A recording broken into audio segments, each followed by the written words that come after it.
Okay, so get ready because today we are climbing a mountain. Well, not literally, but a mountain of wisdom. You know those YouTube videos about the Tao that you sent over from that GEEZY 333 channel? Yeah, well, Geezy's got me thinking, and I'm seeing this whole Tao thing in a whole new light, I have to say. I mean, it's not every day the universe just like drops ancient Chinese philosophy in your YouTube recommendations, Ari. But hey, here we are diving deep into the Tao. And the thing is, what I really love about these videos is how practical Geezy makes it all seem. It's true. I mean, the Tao can seem pretty abstract at first glance, but GEEZY really grounds it, brings it down to earth. They do a great job of making it relatable to everyday experiences. Exactly. And that story about the mountain climber, perfect example. This guy is like obsessed. He's got to reach the peak, right? So he talks to anyone who's ever been up there, like grilling them. What's the best path? Every little detail, but he never actually climbs the mountain. He thinks having the map is the same as taking the journey. And that's something we all do sometimes, you know, get so caught up in getting the information that we forget to actually, well, live. Totally. It's like, think if you read a cookbook, you'll magically become a chef. You got to get in the kitchen, you know, roll up your sleeves, get your hands dirty, make some mistakes, experiment. That's how you learn. And that's what's so cool about how Geezy looks at the tarot. It's not like memorizing an ancient text and then you're done. It's about understanding the how behind everything, those underlying principles, you know, the ones that actually govern creation itself. Yeah. And that's where things get really interesting, because when you start to grasp those principles, those underlying hows, it's like you unlock this master key. You can use it to understand the whole world. Like learning a new language, suddenly you see the connections, the patterns that were always there.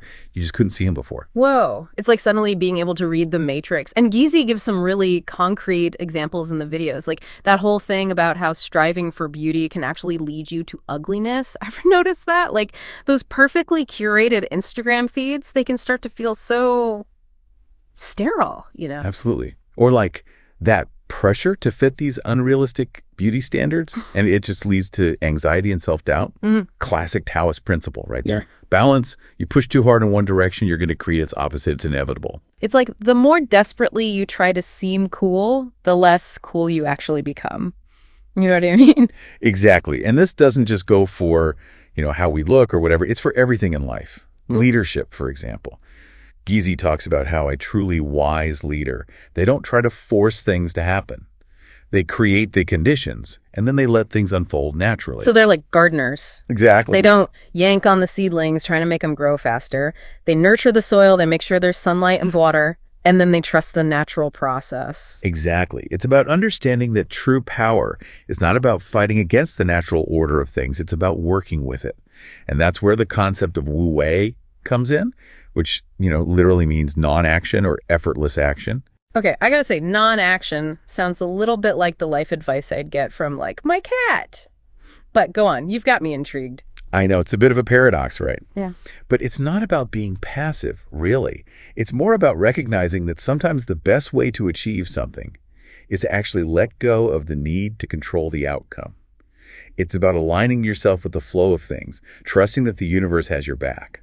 So instead of all that striving and forcing, it's more about being receptive, creating space for things to happen naturally. Exactly. It's about cultivating this, like quiet observation, listening to what the universe is trying to tell you, really deeply listening. Yeah. And that reminds me of what Geezy said about silence. They were saying how silence is more than just, you know, the absence of noise. It's this like vital ingredient for being able to understand the Tao. Like if you want to hear the music of the universe, you got to turn down the volume on all the chatter in your own head, you know? That is such a good point, because you're right. It's in those still moments when we quiet our minds, that's when real insight can come through. We have to make space for it. Like you can't force a brilliant idea to happen, right? You just have to create the right conditions and then bam, it pops into existence.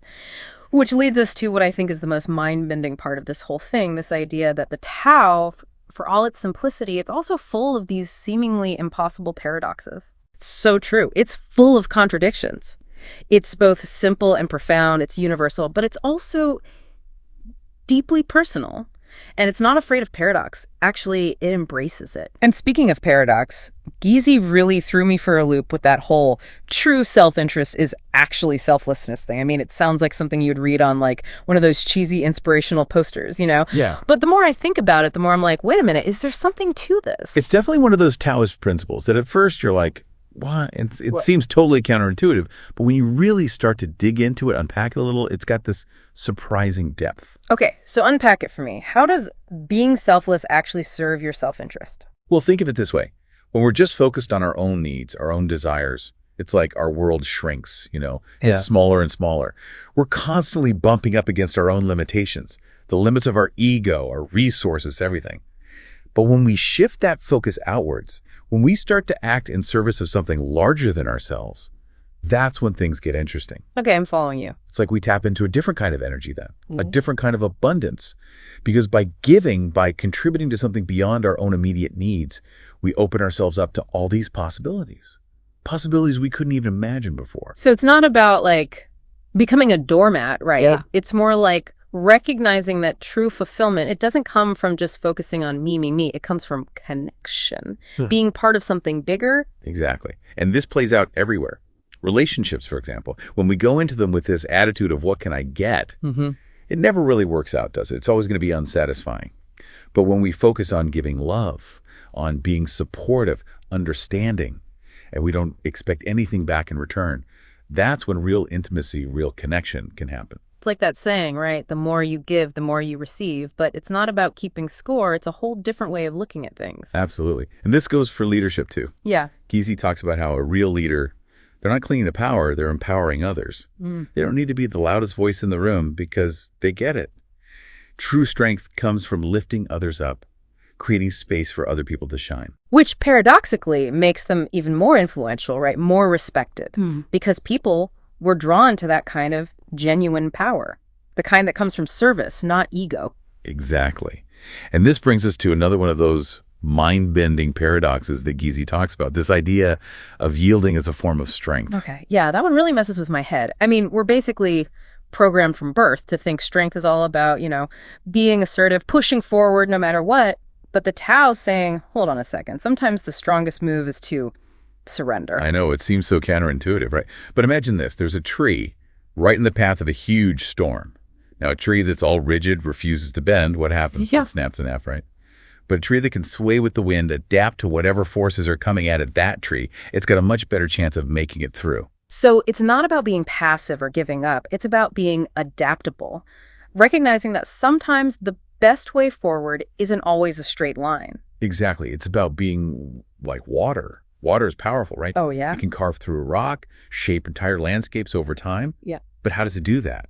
By yielding, by flowing around obstacles, by adapting to whatever container it's in. So instead of meeting force with force, it's about being more flexible, finding a more creative solution, less confrontational. Exactly. And this doesn't just apply to like physical challenges either. It works for emotional and mental ones too. When we can let go of that need to control everything, when we surrender to how things are, it creates this space for something new to happen. It's like in martial arts, sometimes the best defense isn't to block, but to redirect. Use your opponent's energy against them. Exactly. Or think about being in the middle of an argument. Sometimes the best thing you can do is just take a breath. Really listen to what the other person's saying and respond with compassion instead of, just reacting. Okay, I'm starting to see how this whole yielding as strength thing, it could actually be a pretty powerful tool for anything, really. But there's one more GEEZY paradox that I haven't quite wrapped my head around. That whole embracing both life and death thing. It's a little morbid, honestly. Yeah, it can definitely be a bit of a tough one to swallow. But it's important to remember, in Taoism, death isn't seen as this scary end. It's more like a natural part of a larger cycle, the rhythm of existence. It's just what happens. So it's not about becoming obsessed with death or anything. It's more about understanding that it's going to happen to all of us. And that's actually part of what makes life precious. Exactly. When we can really accept that everything changes, nothing lasts forever. That both joy and sorrow, success and failure, they're all temporary. It allows us to look at life differently. We can appreciate the good times even more, knowing they won't last, and get through the tough times, knowing they won't last either. It's like by embracing our own mortality, we actually become more alive, more present in each moment. Beautifully said. And that actually brings us to another key takeaway from GEEZY's videos, the importance of being present, and not just in the big, oh my gosh, I'm going to die someday kind of way, but in all those little everyday moments as well. Which, let's be real, is way easier said than done. We're constantly bombarded with distractions. Our phones are blowing up. Our to-do lists are a mile long. How are we supposed to tune all that out and just, like, be present? Yeah. It's definitely a practice, you're right, like a constant training of your attention, bringing yourself back to the here and now. But GEEZY makes this great point. Even small moments of presence, they can have this ripple effect. They really matter. Okay, tell me more about this ripple effect thing. GEEZY talks about that in the videos, right? We do. They use this really great analogy of a pebble being dropped into a pond. So the pebble, that's like our own individual actions, our personal growth. And the ripples, those expanding circles, that's the impact we have on the world around us. So it's like that Gandhi quote, be the change you want to see in the world.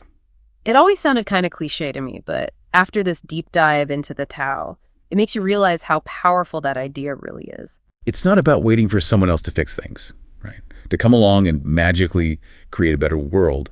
It's about understanding that we each have the power to make a difference. Right here, right now, in our own little corner of the universe. And that even small acts of kindness, of compassion, just being present, those things matter. They have this ripple effect that goes way beyond ourselves. Exactly. It's not about needing to do something huge or change the world overnight. It's about those small, everyday choices. Choosing to live in alignment with those principles of balance, of harmony, of awareness that we've been talking about. So if you're listening to this and you're feeling overwhelmed by, well, everything that's going on in the world, if you're feeling lost, unsure of where you're going, remember, you don't have to climb the whole mountain today. Just take that first step and trust that the path will reveal itself, one step at a time. And you never know. You might just inspire someone else to start climbing too. Now that is a beautiful thought to end on. This has been quite the journey, wouldn't you say? A deep dive into the ancient wisdom of the Tao, as seen through the eyes of a modern-day YouTube philosopher. Who knew that GEEZY 333 Kate Official had so much wisdom to offer? I think we both learned a lot today. I know I did. Yeah. It's amazing how these ancient principles, they still resonate today. Yeah. They still feel so relevant, so fresh. It's a good reminder that this whole self-discovery thing, it's a journey, and there's always something new to learn, always a new mountain to climb. So until next time, keep exploring, keep asking questions, and keep searching for those aha moments. You never know where they might lead you. It's like by accepting, that we aren't going to be around forever, we can actually be more present. While we're here, Exactly. And that actually brings us to another one of the big takeaways from these GEEZY videos, this whole idea of, being present. Not just in that like big picture life or death kind of way. Yeah. But like actually being present in those small everyday moments too. Yeah. Which, let's be honest, it's way easier said than done, right? Come on. Our phones are blowing up 24/7. We've got a million things on our to-do list. It's like, how are we supposed to tune all that out and just be, just be here now? Oh, it's definitely a practice, that's for sure. It's like a constant training of your attention, bringing yourself back to the present moment again and again and again. But GEEZY makes this really good point that even these little tiny moments of presence, they can have this huge ripple effect. Okay, so tell me more about this whole ripple effect thing, because GEEZY talks about that in the videos, right? They do. They use this really great analogy of like a pebble being dropped into a pond, right? Okay, yeah, I remember that. So the pebble, that's our own actions, our own personal growth, the choices we make, and those ripples, the ones that just keep expanding outwards. That's the impact we're having on everyone and everything around us. So it's kind of like that Gandhi quote, be the change you want to see in the world. It always sounded kind of cheesy to me before, I'm not going to lie. But this whole deep dive into the Tao, it's like I'm finally getting what he meant, It's actually really powerful. Totally. And it's not about waiting for someone else to fix the world or, come up with some perfect system. It's about recognizing that each of us, we have the power to make a difference. Like right now in our own little corner of the world, however we can. Yeah, and that even those little things, those small acts of kindness, compassion, just being present with someone, it all matters. It all has this ripple effect that goes way beyond ourselves. Exactly. And it doesn't have to be some big grand gesture, It's the little things, those everyday choices that really add up. Choosing to live in alignment with everything we've been talking about today. Balance, harmony, awareness, all of it. So if you're listening to this right now and you're maybe feeling a little overwhelmed by, everything, if you're feeling a little lost, maybe a little unsure of what you're supposed to be doing with your life, just remember this. You don't have to have it all figured out today. You don't have to climb the whole mountain today. Just take that first step and trust that the path will appear, one step at a time. And who knows? You might even inspire someone else to start climbing too. Now that is a beautiful thought to end on. This has been, wow, quite the journey, wouldn't you say? A deep dive into the ancient wisdom of the Tao, filtered through the lens of a, I don't know, what would you even call GEEZY? A modern day philosopher. Yeah, there you go. A modern day YouTube philosopher. Yeah. Who knew that GEEZY 3333 official had so much wisdom to offer? I think we both learned a lot today. Well, I definitely did. It's pretty amazing how these principles, even though they're ancient, they still feel so relevant today, so fresh. Right. It's like this good reminder that the journey of self-discovery, it never really ends. There's always something new to learn, always another mountain to climb. So until next time, keep exploring, keep asking the big questions, and keep your eyes open for those aha moments. You never know where they might lead you.